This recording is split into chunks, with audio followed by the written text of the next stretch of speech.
That's huge. Compare that to today, where the UFW has only around 5,500 members, or less than 2% of California's total agricultural workforce.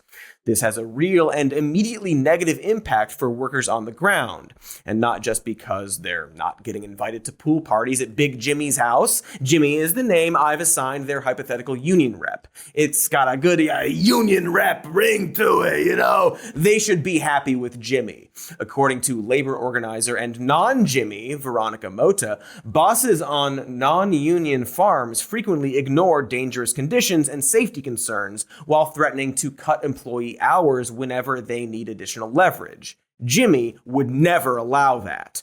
But despite dire situations like these, unions appear to be in the midst of a slight resurgence, with more Americans viewing them favorably than at any other point since the 1960s. They're coming back, like vintage vinyl, or the Satanic Panic, or Reefer Madness. More than 2/3 of Americans now say they approve of unions, and last year was considered a union boom by the media. But the key word from before is appear. Because despite this popularity, union membership is at a record low. How could this be? Are we in one of them Escher drawings where up is down and B be left and right be up again? Maybe. I could just am drunk. But in this case, one left-leaning think tank has pointed out that union membership has actually increased by 200,000, but non-union jobs have increased even more, hence the low percentage. And this makes sense when you think about the biggest job creators and their open animosity towards unions.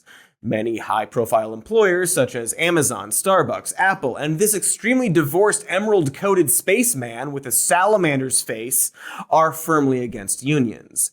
Unions make it more difficult for them to exploit their workers, you see. That's a pickle for them. A pickle Rick, right? Elon, you love that.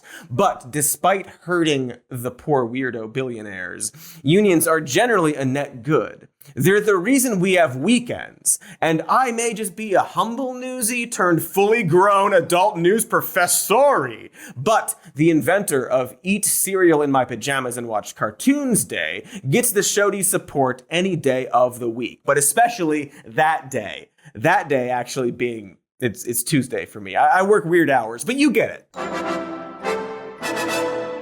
Right, that's how I get my beard. Half werewolf, NBT. So anyway, labor unions have existed in America pretty much since its inception. The first organized group of American workers was probably the Federal Society of Journeyman Cordwainers of Philadelphia, who united in 1794 to demand higher wages. After all, those cords don't wane themselves, do they? But amazingly, the courts decided that organizing workers to demand higher wages was a criminal conspiracy. Let me hit that a bit harder. Maybe I'll try weird face or something. The courts originally decided that organizing workers to demand higher wages was a criminal conspiracy. As a result, the practice was outlawed for many years until they were once again legalized by a Massachusetts court in 1842. Pretty cool for a state that looks like an alien's genitals. Later, the first national labor union was formed in 1866, shortly after the close of the Civil War. The stage was then set for a string of massive victories for workers throughout the late 19th and early 20th centuries that are collectively responsible for enshrining a lot of standard employment practices that we still follow to this day. Victories like the 1913 formation of the U.S. Department of Labor, which gave workers their own representative in the president's cabinet. The Norris-LaGuardia Act of 1932, which prevented federal courts from issuing injunctions that stopped strikes. The National Labor Relations Act of 1935, which guaranteed the rights of private sector workers to unionize and engage in collective bargaining. The Fair Labor Standards Act of 1938, which gave workers the right to a minimum wage along with overtime pay if they exceed 40 hours a week, and also prohibited, and I quote, oppressive child labor. You could still put kids to work, of course, but they'd better enjoy it. Not all of the victories achieved by labor unions during this period and afterward were permanent or even long-lasting, but they collectively succeeded in raising Americans' standard of living for a while, until we started to roll them back or get rid of them entirely, and continue to try, it seems, as we really like the idea of child labor again. I mean, I get it, Did you see how smoothly that Snowpiercer ran? That is the magic of tiny little hands. Anywho, it turns out that when American workers have more collective power, they earn more money. It's so weird. And you might have already noticed that you don't have to be in a union for these benefits to reach you. Circling back to the WGA, a good example is the minimum wages they set for union writers, and how non-union writers can negotiate using those minimums. In other words, this union sets the standard for the rest of the industry, and therefore helps all writers regardless of if they're a member or not. But when you chip away at these union-created rules and regulations that protect these workers from exploitation, you actually increase poverty and misery in a real and measurable way. Take, for example, the country of Amerigo.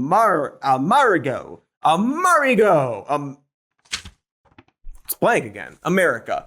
While certainly not struggling as bad as a lot of other places, these United States of the Americas have had pretty much the same poverty rate since the 1970s. Yes, it fluctuates, but compare it to the decades before that, where it was going down steadily.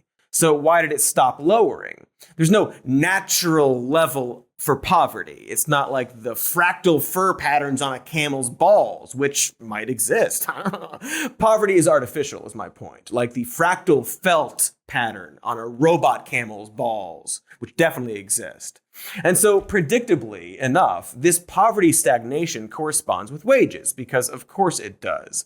Wages stagnated starting in the 70s. And when you look at the minimum wage and adjust for inflation, the highest it's actually ever been was back in 1968.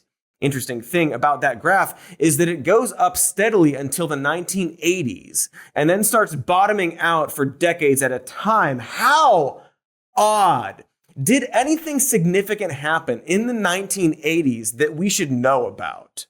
It is for this reason that I must tell those who fail to report for duty this morning they are in violation of the law, and if they do not report for work within 48 hours, they have forfeited their jobs and will be terminated. Ah, yeah, there he is. He's like Thanos. You knew you were going to see him at least in a post-credit scene, a POTUS credit scene.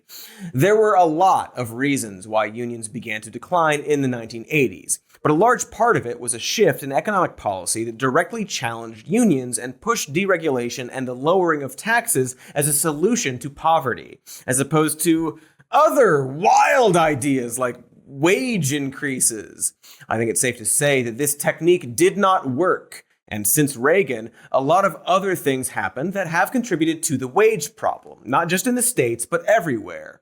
But at least other countries didn't also dismantle their unions. Today, nearly all private sector employees in the US, around 94%, have no union. But in the 50s and 60s, nearly a third of all US workers were members. In just the year 1970 alone, 3 million American union members participated in work stoppages and strikes. And a lot of the data suggests that the benefits earned by these striking workers not only paid off for the union members themselves, but their non-union counterparts. But we got rid of them. We threw them to the curb like old basement porn. And in fact, America is now no more or less productive than other countries who have strong unions. The only difference is that we aren't getting paid enough. Relative to other wealthy nations, the US is now offering workers some of the lowest wages in the entire industrialized world. 23% of Americans earn what's officially deemed low pay, that is, less than 2/3 of the median wage, compared to 17% in Britain, 11% in Japan, and just 5% in Italy. Those are, of course, countries with more people in unions than us. But this isn't the only evidence that unions make everyone's wages higher. This 2021 paper from the National Bureau of Economic Research found that union membership has varied inversely with income inequality since the 1930s. In other words, as union membership goes up, income inequality goes down across the board for everyone. This makes practical sense when you think about it. Just by threatening a strike, a union